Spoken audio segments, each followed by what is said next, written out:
నమస్తే ఫ్రెండ్స్, నేను మీ Shravani Harsha. Welcome back to our channel. ఇవాళ మన కథ జీవితం నేర్పిన పాఠం. కథని చివరి వరకు వినండి. నచ్చితే కనుక ఖచ్చితంగా తప్పకుండా ఒక లైక్ చేయండి. ఈ కథ పైన మీ విలువైన స్పందనని కామెంట్ రూపంలో మాకు తెలియజేయండి. కొత్తవారు ఎవరైనా చూస్తున్నట్లయితే మన ఛానల్ని సబ్స్క్రైబ్ చేసుకోండి. అంతేకాకుండా యూట్యూబ్లో కొత్తగా వస్తున్న హైప్ ఆప్షన్ని క్లిక్ చేసి హై పాయింట్స్ ఇవ్వడం మాత్రం అస్సలు మర్చిపోకండి. గివ్అవే గిఫ్ట్స్ అయితే ఆల్మోస్ట్ అందరూ రిసీవ్ అయ్యాయి అని కామెంట్స్ ద్వారా కానీ వాట్సాప్లో మెసేజ్ ద్వారా కానీ అయితే తెలియజేశారండి. థ్యాంక్ యూ సో మచ్ అండి. ఈ మంత్లో గివ్అవే కోసం ఈ మంత్లో నేను పెట్టే ప్రతి వీడియో కింద కామెంట్ చేయడానికి ట్రై చేయండి. ఇప్పుడైతే మనం కథలోకి వెళ్ళిపోదాము. లలిత వెంకట్రావులకి సుజిత ఒక్కగానొక్క కూతురు. వారిది మధ్యతరగతి కుటుంబం. వెంకట్రావు ఒక ప్రైవేటు కంపెనీలో చిన్న ఉద్యోగం చేస్తూ వచ్చే జీతంతో ఇంటి ఖర్చులు, కూతురి చదువు, పండగలు, అనారోగ్యాలని జాగ్రత్తగా ఖర్చు పెట్టుకుంటూ చూసుకునేవాడు. వారికి ఉన్న 3 ఎకరాల పొలం వారి కుటుంబానికి ఒక భరోసా. ఏదైనా ఆపదొస్తే ఈ పొలం ఉంది కదా అని వెంకట్రావు అనుకునేవాడు.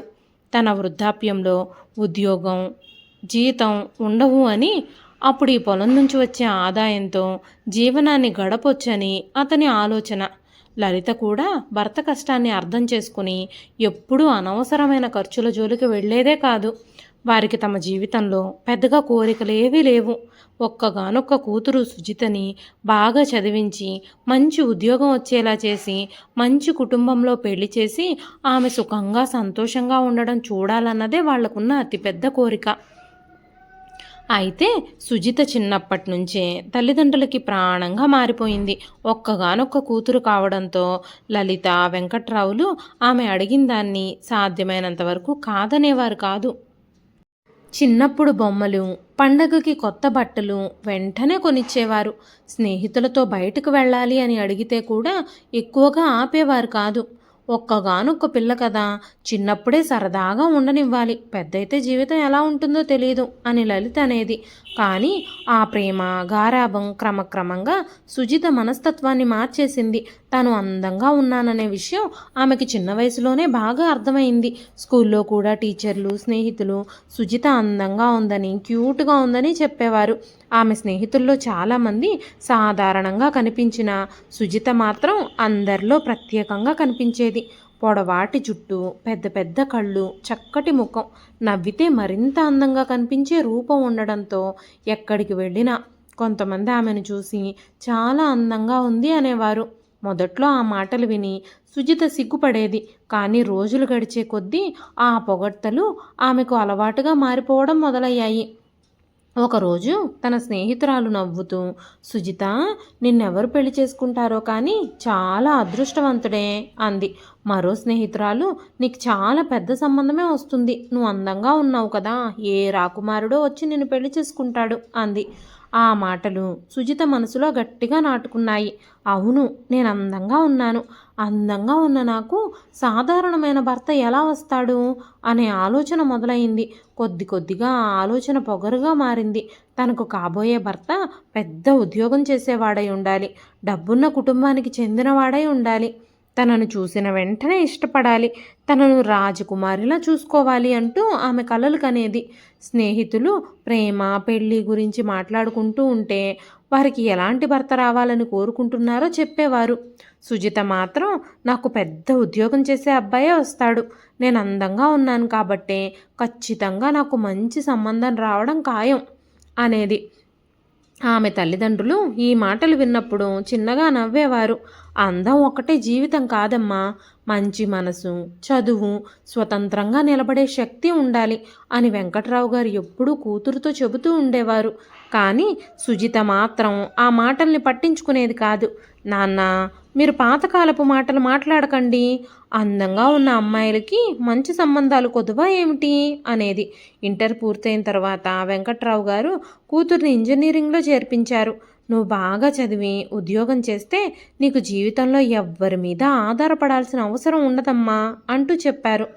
కానీ సుజితకి చదువు మీద ఆసక్తే లేదు. కాలేజీకి వెళ్ళేది కానీ పుస్తకాలు తెరిచి చదవడం కన్నా స్నేహితులతో మాట్లాడడం, షాపింగులు చేయడం, తన అందం గురించి మాట్లాడుకోవడం, ఎవరైనా పొగుడుతుంటే ఆస్వాదించడం, భవిష్యత్తులో పెళ్లి గురించి కలలు కనడమే ఎక్కువగా చేసేది. అదే కాలేజీలో కంప్యూటర్ సైన్స్ చదువు పూర్తి చేసి సాఫ్ట్వేర్ ఉద్యోగం కోసం ప్రయత్నం చేస్తూ ఉన్న సుమన్ అనే యువకుడు పార్ట్ టైం లెక్చరర్గా పనిచేసేవాడు. సుమన్ చాలా తెలివైనవాడు, బాగా మాట్లాడేవాడు. భవిష్యత్తులో మంచి ఉద్యోగం సంపాదించి అమెరికా వెళ్ళాలి అని కలలు కనేవాడు. అంతేకాకుండా అందంగా ఉండేవాడు. ఒకరోజు కాలేజీ కారిడార్లో సుజితని చూసినప్పుడు అతని చూపు ఆమె మీదే ఆగిపోయింది. ఆమె అందం అతన్ని ఆకట్టుకుంది. మొదట అది కేవలం ఆకర్షణ మాత్రమే. కానీ రోజులు గడిచే కొద్దీ సుమన్ సుజితతో మాట్లాడడం మొదలుపెట్టాడు. నీకు చదవంటే ఇష్టం లేదా అంటూ ఒకరోజు అడిగాడు. లేదు, నాకు చదవంటే పెద్దగా ఇష్టమేమీ లేదు అని సుజిత నవ్వింది. అయితే ఏమిష్టం అంటూ అడిగాడు. నాకు మంచి జీవితం కావాలి అంతే. సుమన్ నవ్వాడు. అది నీకు ఖచ్చితంగా వస్తుందనుకో. అది కాకుండా ఏం కావాలి అన్నాడు. ఆ మాట సుజితకి చాలా నచ్చింది. కొంతకాలానికి సుమన్ తన ప్రేమని సుజితకి వ్యక్తం చేశాడు. సుజిత, నేను నిన్ను మొదటిసారి చూసినప్పుడే నువ్వు నాకు నచ్చావు. ఇప్పుడు మాత్రం నీతో మాట్లాడకుండా ఒక్కరోజు కూడా ఉండలేకపోతున్నాను అన్నాడు. సుజిత కూడా అతని మాటలకి ఆకర్షితురాలయ్యింది. తన అందాన్ని చూసి ఇష్టపడుతున్నాడు అని భావించింది. తనను ఇంతగా కోరుకునే మనిషి మరొకరు ఉండరు అని అనుకుంది. కొద్ది రోజుల్లోనే ఆమె కూడా సుమన్ని ప్రేమించడం మొదలుపెట్టింది. ఇంట్లో తన ప్రేమ విషయం చెప్పినప్పుడు లలిత, వెంకట్రావులు మొదట భయపడ్డారు. ఎవరా అబ్బాయి, వాళ్ళ కుటుంబం ఏమిటి, ఎక్కడుంటారు, అసలు తను చేసే ఉద్యోగం ఏమిటి అంటూ అడిగారు. అతను చాలా తెలివైన వాడమ్మా. కంప్యూటర్ సైన్స్ చదివాడు. సాఫ్ట్వేర్ ఉద్యోగం కోసం ప్రయత్నాలు చేస్తున్నాడు. ఖచ్చితంగా మంచి ఉద్యోగమే వస్తుంది. ఇప్పుడైతే మా కాలేజీలో పార్ట్ టైం లెక్చరర్గా జాబ్ చేస్తున్నాడు. వాళ్ళకి ఆస్తిపాస్తులు కూడా పర్వాలేదు, బాగానే ఉన్నాయి అని సుజిత చెప్పింది. వెంకట్రావు ఇంకా ఏదో చెప్పబోతుండగా సుజిత అడ్డుకుంది. నాన్న, నాకు అతనే కావాలి. పెళ్ళంటూ చేసుకుంటే అతన్నే చేసుకుంటాను. అతన్ని తప్ప మరెవ్వరిని నేను పెళ్లి చేసుకోను. ముందు నీ చదువు పూర్తి చెయ్యమ్మా అంటూ లలిత చెప్పింది. నాకు చదువు మీద అస్సలు ఆసక్తి లేదమ్మా. సుమన్ని పెళ్లి చేసుకుని జీవితంలో సెటిల్ అయిపోతాను. అతను చాలా తెలివైనవాడు, అందగాడు, మంచి ఉద్యోగం సంపాదిస్తాడు, నన్ను బాగా చూసుకుంటాడు అంటూ తల్లిదండ్రులు ఎంత చెప్పినా సుజిత వినలేదు. చివరికి సుమన్ని పెళ్లి చేసుకొనివ్వకపోతే నేనేదైనా చేసుకుని చచ్చిపోతాను అంటూ బెదిరించింది. ఒక్కగానొక్క కూతురికి ఏదైనా జరిగిపోతుందేమో అన్న భయంతో వెంకట్రావు గారు, లలిత గారు సుమన్ కుటుంబంతో మాట్లాడడానికి వెళ్ళారు. మొదట సుమన్ తల్లిదండ్రులు ఎంతో ప్రేమగా మాట్లాడారు. పిల్లలిద్దరూ ఇష్టపడుతున్నారు కదా, మాకు కూడా ఎలాంటి అభ్యంతరమూ లేదు అన్నారు. కానీ పెళ్లి విషయానికి వచ్చేసరికి అసలు మాటలన్నీ బయటపడ్డాయి. మా అబ్బాయికి మీరొక కారు పెట్టాలి, మీ 3 ఎకరాల పొలము మీ అమ్మాయికి కట్నంగా ఇవ్వాలి, పెళ్లి లాంఛనాలు కూడా మా స్థాయికి తగ్గట్టుగా ఘనంగా జరిపించాలి అని సుమన్ తండ్రి చెప్పాడు. వెంకట్రావు గారు ఒక్కసారిగా మౌనమైపోయారు.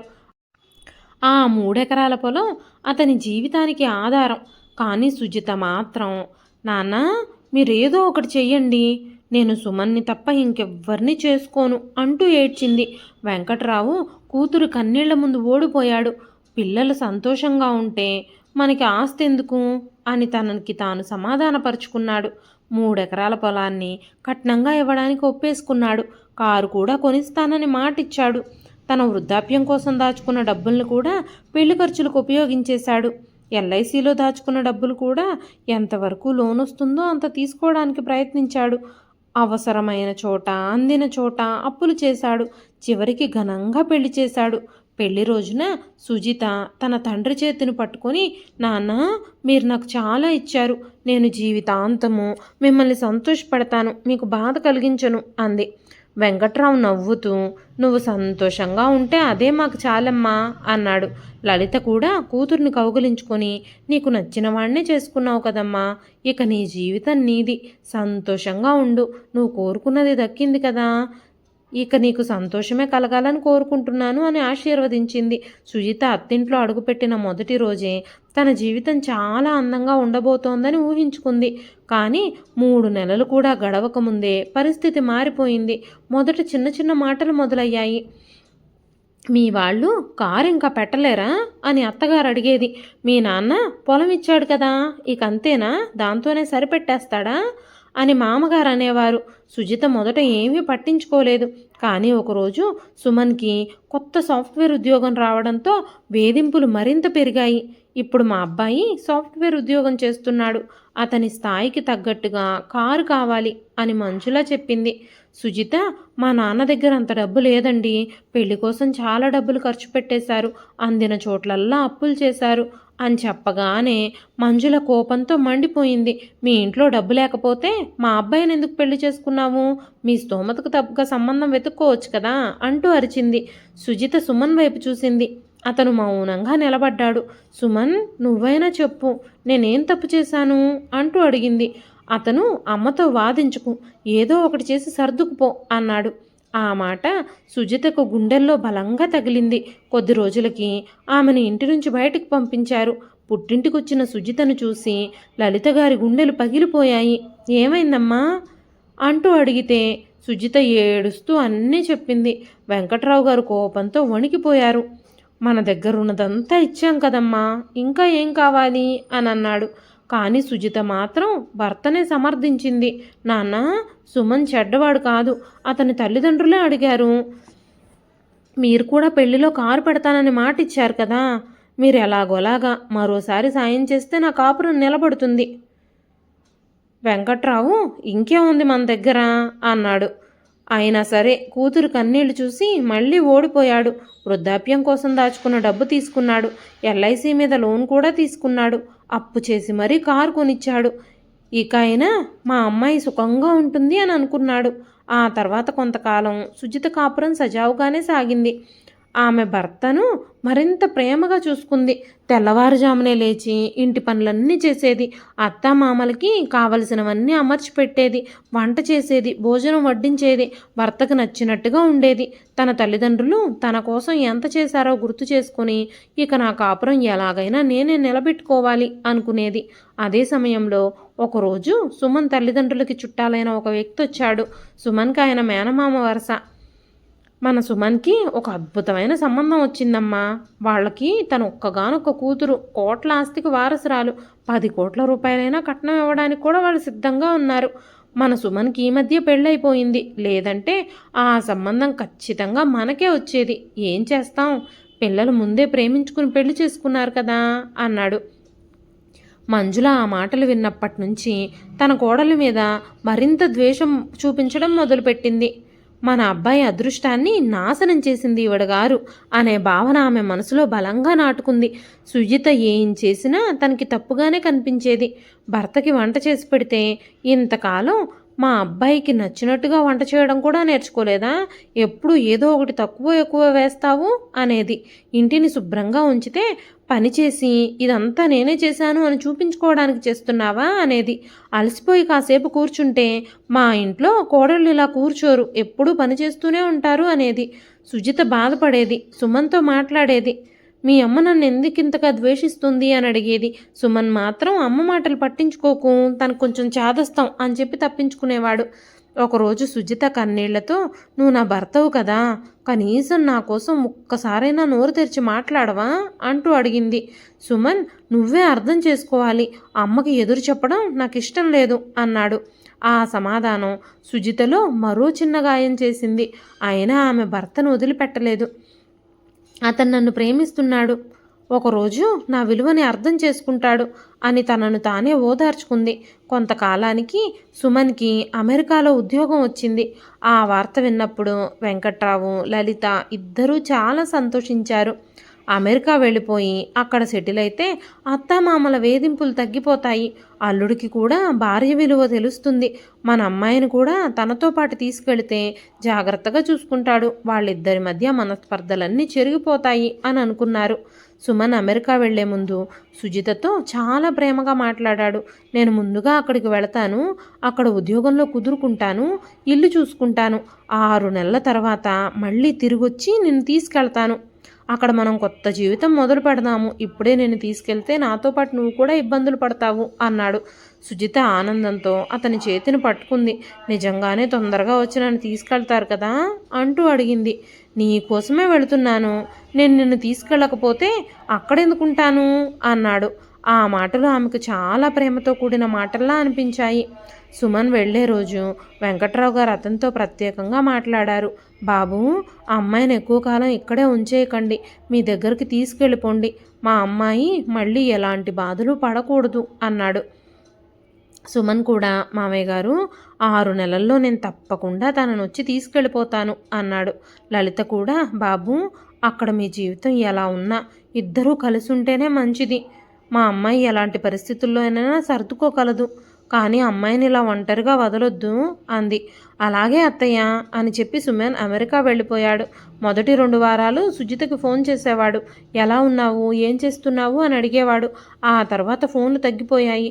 సుజిత ఫోన్ చేస్తే, ఇక్కడ నేను చాలా బిజీగా ఉన్నాను, తర్వాత మాట్లాడతాను అని చెప్పి పెట్టేసేవాడు. ఆమె మొదట బాధపడింది. ఆ తర్వాత కొత్త ఉద్యోగం కదా, కాస్త కుదురుకోవాలే, తనకి టైం ఉంటుందో లేదో అని తనని తాను ఓదార్చుకుంది. 1 నెల రోజులు గడిచిపోయాయి. ఆ తర్వాత మెల్లగా 2 నెలలు గడిచాయి. 3 నెలలు అయిపోయినా సరే ఎలాంటి మార్పు లేదు. 6 నెలలు పూర్తయ్యాయి, కానీ సుమన్ రాలేదు. సుజిత ఫోన్ చేసి, నువ్వెప్పుడు వస్తావు అని అడిగితే, నాకు ఇంకొంచెం టైం పడుతుంది, ఇక్కడ నాకు అస్సలు ఖాళీ లేదు, వర్క్ ఎక్కువ ఉంది అన్నాడు. ఇల్లు చూసుకున్నావా అని అడిగితే, చూస్తున్నాను అన్నాడు. నా వీసా గురించి ఏమైనా చేశావా అని అడిగితే, నేను అన్నీ చేస్తాను, ఊరికే విసిగించుకో, నువ్వు నన్ను నమ్ము అన్నాడు. ఆ ఒక్క మాటతో సుజిత మళ్ళీ మౌనమైపోయింది. ఆమె భర్తని పూర్తిగా నమ్మింది. కానీ అదే సమయంలో అత్తగారి మాటలు మరింత విషంగా మారాయి. అమెరికా వెళ్లే మొహమేననేది, అక్కడిద్దరూ ఉద్యోగాలు చేస్తేనే రోజులు గడుస్తాయట. మా అబ్బాయి ఒక్కడే సంపాదిస్తే నిన్నెలా పోషిస్తాడు? ఇంట్లో కూర్చొని నువ్వు హాయిగా తింటూ ఉంటే ఖర్చులు ఎలా గడుస్తాయి అని మంజుల ఎగతాళి చేసేది. సుజిత, నేను కూడా ఏదైనా ఉద్యోగం చేస్తాను అంటే మంజుల నవ్వేది. నీకు చదివే లేదు, ఇంగ్లీష్లో 4 మాటలు మాట్లాడడం కూడా రాదు. మా అబ్బాయి అక్కడ అందరి ముందు నిన్ను తీసుకెళ్ళి అవమానాలు పడాలా? నువ్వు ఇక్కడే ఉండి మాకు సేవలు చేస్తూ జీవితాంతం పనిచేస్తూ ఉండు. ఆ మాట విన్న సుజిత భర్త మీద నమ్మకాన్ని వదలలేదు. సుమన్ అలా చేయడు, నన్ను తనతో తీసుకెళ్తాడు అని తనలో తానే అనుకుంది. ఒకరోజు సుజిత అత్తగారు ఫోన్లో రహస్యంగా మాట్లాడుతున్న మాటల్ని విన్నది. మంజుల తన అన్నయ్యతో మాట్లాడుతుంది. అన్నయ్య, మన సుమన్ అమెరికాలో ఒక అమ్మాయిని చూసి పెళ్లి చేసుకున్నాడట. ఆ అమ్మాయికి గ్రీన్ కార్డు కూడా ఉందంట. అక్కడ అమెరికాలో బాగా సంపాదిస్తుందంట. మనవాడక్కడ సెటిల్ అయిపోయినట్టే. ఈ శనిమొహాన్ని మాత్రం ఇంకా వదిలించుకోలేదులే. నోరు మూసుకొని పడుండి మనకి పని చేస్తే ఇక్కడే మా దగ్గరే ఉంచుకుంటాము, మాకు సేవలు చేస్తూ బ్రతుకుతుంది. లేదంటే దీన్ని ఎలా వదిలించుకోవాలో తర్వాత చూద్దాం అంది. ఆ మాటలు విన్న క్షణంలో సుజిత శరీరం మొత్తం చల్లబడిపోయింది. ఆమె చేతిలో ఉన్న గ్లాసు నేలపై పడిపోయి పగిలిపోయింది. మంజుల ఒక్కసారిగా వెనక్కి తిరిగి చూసింది. కానీ సుజిత ఏమీ విన్నట్టుగా గదిలోకి వెళ్ళిపోయింది. తలుపు వేసుకొని నేలపై కూర్చుని, సుమన్ అమెరికాలో పెళ్లి చేసుకున్నాడా అని ఆలోచించడం మొదలుపెట్టింది. అత్తగారి మాటలే ఆమె చెవుల్లో మారుమోగుతున్నాయి. ఆమెకు భర్త చెప్పిన ప్రతి మాట గుర్తుకొచ్చింది. నేను నీ కోసమే వెళుతున్నాను, మన కోసం వెళుతున్నాను, 6 నెలల్లో నేను నిన్ను తీసుకెళ్ళిపోతాను, నువ్వు నన్ను నమ్ము. ఆ మాటలన్నీ ఇప్పుడు ఒక్కొక్క మాట ఒక్కొక్క కత్తిలా గుండెల్లో దిగుతుంది. ఆ రాత్రి ఆమె ఒక్క నిమిషం కూడా నిద్రపోలేదు. తల్లిదండ్రుల ముఖాలు గుర్తొచ్చాయి. నువ్వు అతన్ని నమ్మి వెళుతున్నావు, కనీసం అతను ఎక్కడ ఉద్యోగం చేస్తున్నాడో, ఎక్కడుంటాడో, ఆఫీస్ అడ్రస్ ఏమిటో, రూమ్ అడ్రస్ ఏమిటో తెలుసుకో అమ్మా అని తండ్రి చెప్పిన మాటలు గుర్తుకొచ్చాయి. ఇద్దరూ ఒకేసారి వెళితే మాకు మనశ్శాంతిగా ఉంటుంది అని తల్లి చెప్పిన మాట కూడా గుర్తుకొచ్చింది. తాను మాత్రం, సుమన్ నన్ను బాగా చూసుకుంటాడమ్మా అని వాళ్ళ మాటలేవి పట్టించుకోలేదు. నేను ఇప్పుడు ఎంత పెద్ద తప్పు చేశాను అని తనను తానే ప్రశ్నించుకుందామె. తెల్లవారింది, కానీ ఆమె మనసులో మాత్రం చీకటే ఉంది. తల్లిదండ్రులకి ఫోన్ చేయాలి అని అనుకుంది. ఫోన్ తీసుకుని నెంబర్ చూసింది, కానీ కాల్ చేయలేకపోయింది. నాన్న, మీ మాట వినలేదు, మీరు నా కోసం పొలం ఇచ్చారు, డబ్బులు ఖర్చు చేశారు, ఇప్పుడు నేను ఏం చేయాలి, మీతో ఈ విషయం ఎలా చెప్పాలి అని తనలో తానే ఏడ్చుకుంది. చివరికి ఆమె మనసు పూర్తిగా విరిగిపోయింది. తన జీవితం ఇక ముగిసిపోయింది అని అనుకుంది. తనను నమ్మిన తల్లిదండ్రుల ముందు తాను ఎలా నిలబడగలను అని భావించింది. ఆ బాధలో ఒక రాత్రి తను ప్రాణాలే తీసుకోవాలి అని నిర్ణయించుకుంది. ఆమెకు ఆ క్షణంలో తన తల్లిదండ్రుల కన్నీళ్లు కూడా గుర్తుకు రాలేదు. గుర్తొచ్చింది మాత్రం అవమానం, మోసం, ఒంటరితనమే. కానీ అదృష్టవశాత్తు ఆమె ప్రాణాలతో బయటపడింది. ఆమెను ఆసుపత్రికి తీసుకెళ్లిన వార్త తెలిసిన వెంటనే వెంకట్రావు గారు, లలిత పరిగెత్తుకుంటూ వచ్చారు. హాస్పిటల్ తలుపు ముందు ఇద్దరూ కూర్చొని ఏడుస్తున్నారు. మన కూతురు ఇలా ఎందుకు చేసుకుందండి, దానికి ఇంత కష్టం ఎందుకు వచ్చింది అని లలిత గుండెలు బాదుకుంది. అసలు ఏం జరిగిందో అర్థం కావడం లేదు. తను నోరు తెరిచి చెప్తేనే కదా మనకు తెలిసేది అంటూ వెంకట్రావు తల పట్టుకుని కూర్చున్నాడు. కొంతసేపటి తర్వాత డాక్టర్ బయటకొచ్చి ప్రమాదం తప్పింది, ఇప్పుడే మీ అమ్మాయి స్పృహలోకి వచ్చింది, తన ప్రాణాలకి ఎలాంటి ప్రమాదము లేదు, కానీ ఆమెను జాగ్రత్తగా చూసుకోవాలి, తనకు ఎక్కువ విశ్రాంతి అవసరం, తన్ని సంతోషంగా ఉండేలా చూసుకోవాలి అని చెప్పాడు. తల్లిదండ్రులిద్దరూ లోపలికి వెళ్లారు. సుజిత కళ్ళు తెరిచి వాళ్ళను చూసి ఏడ్చింది. ఎందుకమ్మా నన్ను బ్రతికించారు అంటూ అడిగింది. లలిత గారు ఆమె చేతిని పట్టుకొని, నువ్వు చచ్చిపోవాలనుకున్నప్పుడు మేము నీకు గుర్తుకు రాలేదా అమ్మా, నీకేదైనా అయితే మేమెలా బ్రతుకుతామనుకున్నావు, చిన్నప్పటి నుంచి నీ మీదే ప్రాణాలు పెట్టుకున్నాం అంటూ ఏడ్చింది. వెంకట్రావు గారు కూతురు దగ్గర కూర్చుని, అమ్మా చచ్చిపోవడం సమస్యకు పరిష్కారం కాదు, నిన్ను మోసం చేసిన వాళ్ళకి శిక్ష పడాలి, నిన్ను అవమానించిన వాళ్ళ ముందు నువ్వు తలెత్తుకుని నిలబడాలి, వాళ్ళను చూసి నువ్వు చచ్చిపోతే గెలిచేదెవరు, వాళ్లే కదా, నువ్వు బ్రతికి నిలబడగలిగితే గెలిచేది నువ్వే అన్నాడు. లలిత కూడా, నువ్వు చిన్నప్పుడు నీ అందం మీద ఎంత పొగరు పెట్టుకున్నావో మాకు తెలుసు, చదువంటే ఆసక్తి లేదని మేమెంత చెప్పినా వినలేదు, ఇప్పుడు అదే చదువు నీకు అవసరం అమ్మా, నువ్వెందుకు పనికిరావని, ఇంగ్లీష్ రాదని, అమెరికా వెళ్ళలేవని వాళ్ళు అన్నారంటున్నావు కదా, వాళ్ల ముందే నీ విలువను నువ్వు చూపించాలి, నీకోసం నువ్వు నిలబడాలి, నీ భర్తను తిరిగి తీసుకురావడం కంటే ముందే నీ జీవితాన్ని నువ్వు తిరిగి తెచ్చుకోవాలి అంది. ఆ మాటలు సుజిత మనసులో ఒక చిన్న వెలుగును వెలిగించాయి. ఆమె నెమ్మదిగా కోలుకుంది. ఇంటికొచ్చిన తర్వాత మొదటగా తను చేసిన పని పుస్తకాలు తెరవడం. ఎన్నో ఏళ్ల క్రితం మానేసిన ఇంజనీరింగ్ చదువును తిరిగి కొనసాగించాలి అని నిర్ణయించుకుంది. మొదట చాలా కష్టంగా అనిపించింది. మిగతా విద్యార్థులు ముందుకెళ్ళిపోయారు. తన తోటి వారందరూ చదువు పూర్తి చేసుకున్నారు. తాను మాత్రం మధ్యలో ఆగిపోయిన జీవితాన్ని ఇప్పుడు మళ్ళీ మొదలు పెడుతుంది. కొందరు బంధువులు నవ్వారు. ఇప్పుడు చదివేం చేస్తుంది పిల్ల, భర్త వదిలేసిన తర్వాత ఉద్యోగం చేసుకుంటూ బ్రతుకుతుందా ఏమిటి అంటూ అడిగారు. సుజిత మాత్రం ఒక్క మాట కూడా చెప్పలేదు. ఆమెకిప్పుడు ఎవరి అభిప్రాయమూ అవసరం లేదు. పుస్తకం తెరుచుకుని కూర్చుంది. మొదట 1 గంట చదవడం కూడా కష్టంగా అనిపించింది. ఆ తర్వాత 2 గంటలు చదివింది. క్రమక్రమంగా రోజుకి 6 గంటలు, ఆ తర్వాత 8 గంటలు చదవడం మొదలుపెట్టింది. రాత్రులందరూ నిద్రపోయిన తర్వాత కూడా ఆమె పుస్తకాలతోనే కూర్చునుండేది. ఒకప్పుడు అందంగా కనిపించడానికి గంటల సమయం అద్దం ముందు గడిపిన సుజిత ఇప్పుడు తన భవిష్యత్తును అందంగా నిర్మించుకోవడానికి గంటల సమయం పుస్తకాల ముందు గడిపింది. పరీక్షల సమయం వచ్చింది. ఆమె ఎంతో కష్టపడి పరీక్షలు రాసింది. మొదటిసారిగా ఫలితాల్లో మంచి మార్కులు వచ్చాయి. ఆ రోజు ఆమె తన తండ్రి దగ్గరకు వెళ్ళి ఫలితాల పత్రం చూపించింది. వెంకట్రావు గారు కళ్ళల్లో నీళ్లు తిరిగాయి.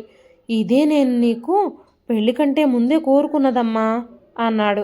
సుజిత తండ్రి కాళ్ళ దగ్గర కూర్చుంది. నాన్న, మీరు అప్పుడే చెప్పారు చదువుకుంటేనే మనిషికి విలువ అని, నేనే వినలేదు. ఆలస్యంగా అన్నా విన్నావమ్మా, అది చాలు నాకు అని ఆయన నవ్వాడు. సుజిత ఇంజనీరింగ్ పూర్తి చేసింది. ఆ తర్వాత ఉద్యోగాల కోసం ప్రయత్నించింది. మొదటి ఇంటర్వ్యూలో ఆమెను తిరస్కరించారు. రెండోసారి కూడా ఉద్యోగం రాలేదు.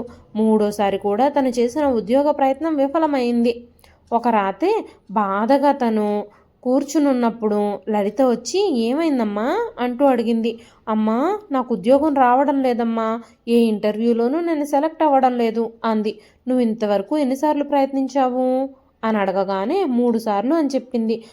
3 సార్లు ఓడిపోతే ఇక జీవితం అంతా ఓడిపోయినట్టేనా, నువ్వు చావు నుంచి తిరిగి గెలిచావు, 3 ఇంటర్వ్యూలకు భయపడతావా ఏంటి అంటూ అడిగింది. ఆ మాట సుజితను మళ్ళీ లేపింది. మరుసటి రోజు నుంచి మరింత శ్రద్ధగా ప్రయత్నించింది. చివరికి ఒక మంచి సాఫ్ట్వేర్ కంపెనీలో ఉద్యోగం వచ్చింది. మొదటి జీతం చేతికొచ్చిన రోజున ఆమె చాలాసేపు ఆ డబ్బునే చూస్తూ కూర్చుంది. ఆ డబ్బులో ఆమెకి కేవలం జీతం కనిపించలేదు, తన కన్నీళ్లు కనిపించాయి, తన తండ్రి చేసిన అప్పులు కనిపించాయి, తన తల్లి ఏడ్చిన రాత్రులు కనిపించాయి, తన భర్త చేసిన మోసం కనిపించింది, తనని తాను నిలబెట్టుకున్న శక్తి కనిపించింది. ఆమె మొదటి జీతాన్ని తీసుకొని తల్లిదండ్రుల దగ్గరకు వెళ్ళింది. నాన్న, అమ్మ, ఇది నా మొదటి జీతం. వెంకట్రావు గారు కూతురు దగ్గర నుంచి ఆ డబ్బులు తీసుకోలేదు. నీకే అవసరం పడతాయమ్మా, నీ దగ్గరే ఉంచుకో. నాకిప్పుడు నా మీద నమ్మకం ఉంది నాన్న. మీరు నా కోసం చేసిన త్యాగాలకి నేను మీకు ఏమీ ఇవ్వలేను, కానీ నా మొదటి సంపాదన మీ చేతుల్లో పెట్టాలనుంది అనగానే వెంకట్రావు గారు కన్నీళ్లు తుడుచుకొని ఆ డబ్బులు తీసుకున్నారు. ఇది డబ్బు కాదమ్మా, నువ్వు మళ్ళీ నిలబడ్డావు అనడానికి గుర్తు. ఆ తర్వాత సుజిత తన ఉద్యోగంలో కష్టపడి పనిచేసింది. కొంతకాలానికి మంచి స్థాయికి ఎదిగింది. ఇంగ్లీష్ మాట్లాడడం నేర్చుకుంది. కొత్త టెక్నాలజీలు నేర్చుకుంటూనే ఉంది. తనకి చదువు లేదని అవమానించిన వాళ్లే ఇప్పుడు ఆమె ఎదుగుదల గురించి మాట్లాడుకునే స్థితికి వచ్చింది. అదే సమయంలో అమెరికాలో సుమన్ జీవితం మాత్రం అతను ఊహించినట్టుగా సాగలేదు. అతను పెళ్లి చేసుకున్న ఆ అమ్మాయి మొదట అతనితో ప్రేమగా ఉన్నట్టు నటించింది. కానీ ఆమెకు సుమన్ మీద నిజమైన అనుబంధం ఏమీ లేదు. కొంతకాలానికి ఆమె మరో వ్యక్తితో తిరగడం మొదలుపెట్టింది. సుమన్ ప్రశ్నించగా, మనిద్దరి మధ్య ఉన్నది నాకంత సీరియస్ రిలేషన్షిప్ ఏమీ కాదు అంటూ చెప్పింది. సుమన్ షాక్ అయిపోయాడు. తన కోసం తన భార్యను వదిలేసి వచ్చిన తాను ఇప్పుడు మరో వ్యక్తి చేతిలో మోసపోయాడు. ఆమెతో గొడవలు పెరిగాయి. ఉద్యోగంలో కూడా సమస్యలు వచ్చాయి. చివరికి తన ఉద్యోగం పోయింది. డబ్బులు కూడా తగ్గిపోయాయి. తన భార్యతో ఉండే సంబంధం కూడా పూర్తిగా ముగిసిపోయింది. ఒంటరిగా ఒక గదిలో కూర్చున్నప్పుడు అతనికి మొదటిసారిగా సుజిత గుర్తుకొచ్చింది. తాను వెళ్లే రోజు ఆమె కళ్ళల్లో కనిపించిన నమ్మకం గుర్తుకొచ్చింది. నన్ను ఎప్పుడు తీసుకెళ్తావు అని అడిగినప్పుడు తాను చెప్పిన అబద్ధం గుర్తుకొచ్చింది. ఆమె ఫోన్ చేసినప్పుడు నేను బిజీగా ఉన్నాను, నాకు చాలా వర్క్ ప్రెషర్ ఉంది అని ఫోన్ పెట్టేసిన సందర్భాలు గుర్తుకొచ్చాయి. తన తల్లితో కలిసి ఆమెను అవమానించిన రోజులన్నీ గుర్తుకొచ్చాయి. అతనికి తన మీద తనకే అసహ్యం వేసింది. చివరికి అమెరికాలో ఉండలేక, ఉద్యోగము లేక, సేవింగ్సు లేక ఇండియాకి తిరిగి వచ్చేశాడు. ఇంటికొచ్చిన తర్వాత తల్లిదండ్రులు అతని పరిస్థితి చూసి దిగ్భ్రాంతి చెందారు. మంజుల గారు కూడా మౌనంగా మారిపోయారు. అమెరికాలో నీ జీవితం ఎలా ఉంది అంటూ కొడుకుని అడిగింది ఆవిడ. సుమన్ తలదించుకున్నాడు. అక్కడ నేను రిలేషన్షిప్లో ఉన్న ఆమె నన్ను వదిలేసింది, నా ఉద్యోగం కూడా పోయింది అని సుమన్ చెప్పగానే మంజుల గారి గుండెల్లో ఏదో బరువు పడింది. ఒకప్పుడు సుజితని ఇంటి నుంచి గెంటేసి మన అబ్బాయి అమెరికాలో సెటిల్ అయిపోతాడు అని అన్నది తానే. కానీ ఇప్పుడు తన కొడుకు ఖాళీ చేతులతో తిరిగి ఇంటికి రావడం చూసి ఆమెకి చాలా బాధ కలిగింది. కొంతకాలం తర్వాత సుమన్ సుజితను కలవాలి అని నిర్ణయించుకున్నాడు. ఆమె పనిచేసే కంపెనీ దగ్గర బయట నిలబడి ఎదురు చూస్తూ ఉన్నాడు. సుజిత బయటకొచ్చింది. అతన్ని చూసి కాసేపు ఆగింది. ఎందుకొచ్చావు నువ్వు అంటూ ప్రశాంతంగా అడిగింది. సుమన్ కళ్ళల్లో నీళ్లు. సుజిత, నన్ను క్షమించు. ఆమె ఏమీ మాట్లాడలేదు. నేను చాలా పెద్ద తప్పు చేశాను. నిన్ను మోసం చేశాను. నువ్వు నాకు నిజంగా ప్రేమనే ఇచ్చావు, కానీ నేను నీ విలువని తెలుసుకోలేకపోయాను. నాకు మరో అవకాశం ఇవ్వు. సుజిత అతని ముఖాన్ని చూసింది. ఒకప్పుడు తనకి ప్రపంచంలా కనిపించిన ఆ మనిషి ఇప్పుడు తనకి పూర్తిగా పరాయి వాళ్ళ కనిపిస్తున్నాడు. నువ్వు నన్ను నిజంగా ప్రేమించావా సుమన్ అంటూ ఆమె అడిగింది. అవును, నిజంగానే ప్రేమించాను అన్నాడు సుమన్. అయితే నేను నీకు ఫోన్ చేసినప్పుడు నువ్వు నాతో ఎందుకు మాట్లాడలేదు? అతను మౌనంగా ఉన్నాడు. నన్ను 6 నెలల్లో తిరిగొచ్చి అమెరికా తీసుకెళ్ళిపోతానని ఎందుకు అబద్ధం చెప్పావు? అతని తల ఈ ప్రశ్నకి వాలిపోయింది. నన్ను వదిలేసి మరో అమ్మాయిని పెళ్లి చేసుకున్నప్పుడు నీకు నేను గుర్తుకు రాలేదా? అతని కళ్ళల్లో నీళ్లొచ్చాయి. అప్పుడు నాకు బుద్ధి లేదు, ఇప్పుడొచ్చింది సుజిత. అవునా? అయితే నీకు ఇప్పుడు కావాల్సింది నేను కాదు, నీ తప్పుల నుంచి, నీ ఇబ్బందుల నుంచి బయటపడడానికి ఒక ఆశ్రయం. సుమన్ ఆమె ముందు మోకాళ్ళపై కూర్చున్నాడు. నన్నొక్కసారి క్షమించు సుజిత, నేను నీ కాళ్ళు పట్టుకుంటాను అన్నాడు. సుజిత ఒక్క అడుగు వెనక్కి వేసింది. నువ్వు ఈరోజు నా కాళ్ళ దగ్గర పడుతున్నావు. ఒకప్పుడు నేను నీ కాళ్ళ దగ్గరే నా జీవితాన్నంతటినీ పెట్టాను. నువ్వు దాన్ని కాలుతో తన్నేశావు. నేను చావాలి అని అనుకున్న రోజున నువ్వెక్కడున్నావు? నా తల్లిదండ్రులు కన్నీళ్లు పెట్టుకున్నప్పుడు నువ్వెక్కడున్నావు? నా తండ్రి వృద్ధాప్యానికి దాచుకున్న డబ్బులన్నీ నీ కోసం ఖర్చు చేసినప్పుడు నువ్వెక్కడున్నావు? నా మీద అత్తగారు ఇష్టం వచ్చినట్టు మాట్లాడుతున్నప్పుడు, సూటిపోటు మాటలు అంటున్నప్పుడు నువ్వెక్కడున్నావు? ఇప్పుడు నీకు కష్టం వచ్చింది కాబట్టి నేను గుర్తుకొచ్చానా? వేరే ఆప్షన్ లేదు కాబట్టి నా దగ్గరకు వచ్చావా? సుమన్ దగ్గర సమాధానం లేదు. సుజిత, నేను మారిపోయాను. మారిపోయిన మనిషిని నమ్మాలా వద్దా అనేది నా నిర్ణయం.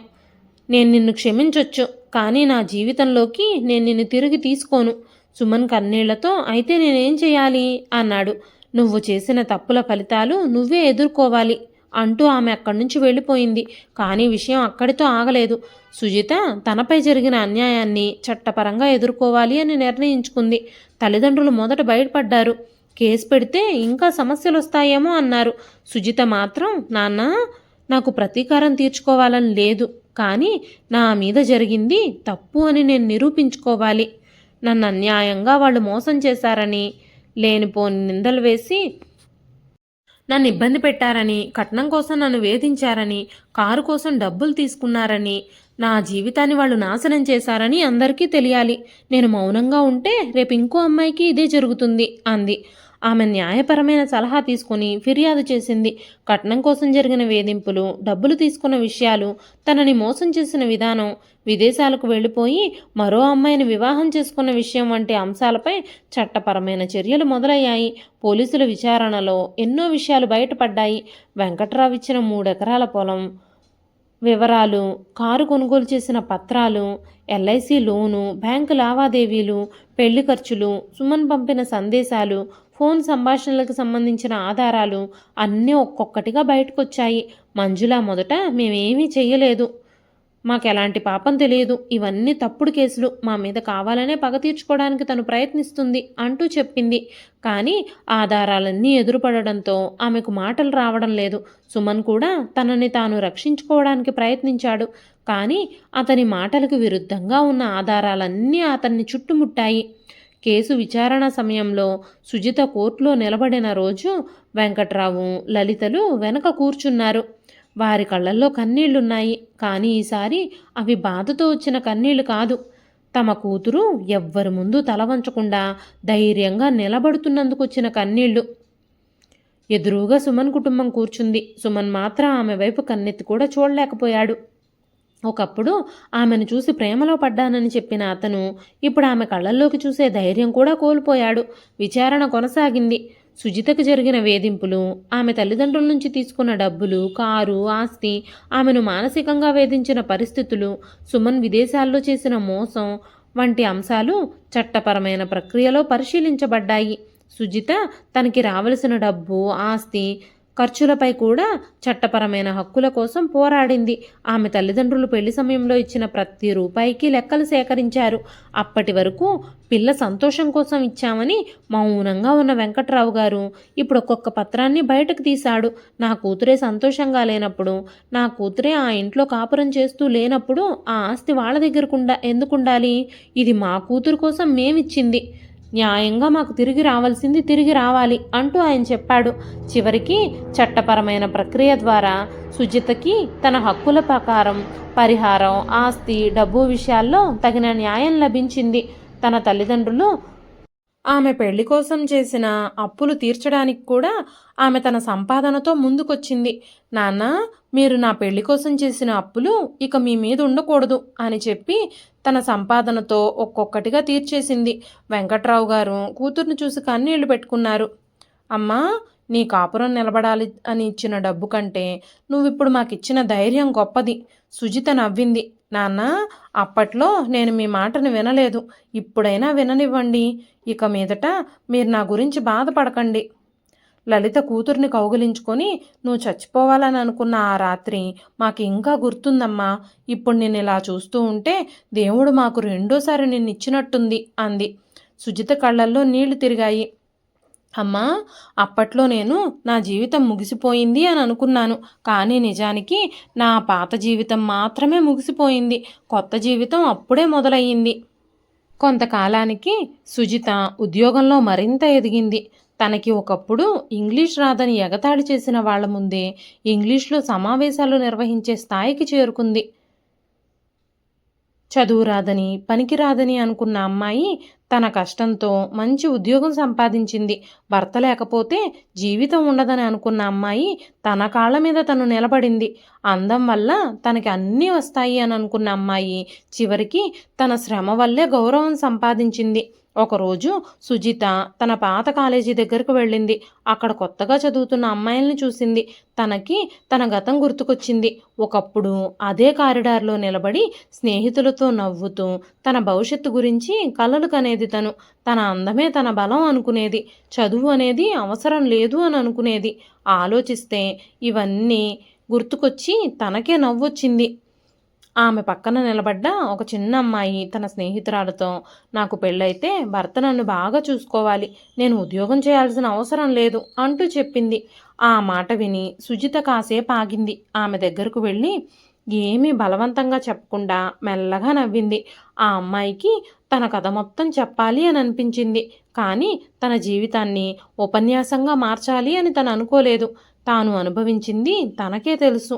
ఎవరికైనా ఒక మాట చెప్పాలంటే మాత్రం ఇదొక్కటే చెబుతుంది: నీ భవిష్యత్తు ఎప్పుడూ ఇంకొకరి చేతిలో పెట్టొద్దు. ప్రేమించు, పెళ్లి చేసుకో, నీ కుటుంబాన్ని ప్రేమించు, కానీ నీకు నీ మీద ఉన్న బలం మాత్రం ఎప్పుడూ వదులుకోవద్దు. సుజిత జీవితంలో సుమన్ ఒక అధ్యాయంగా మిగిలిపోయాడు. ఆ అధ్యాయం ఆమెకు ఎంతో బాధించింది. కానీ అదే అధ్యాయం ఆమెని స్ట్రాంగ్గా మార్చింది. తన తల్లిదండ్రుల విలువని అర్థమయ్యేలా చేసింది. తనలో దాగి ఉన్న శక్తిని బయటకు తెచ్చింది.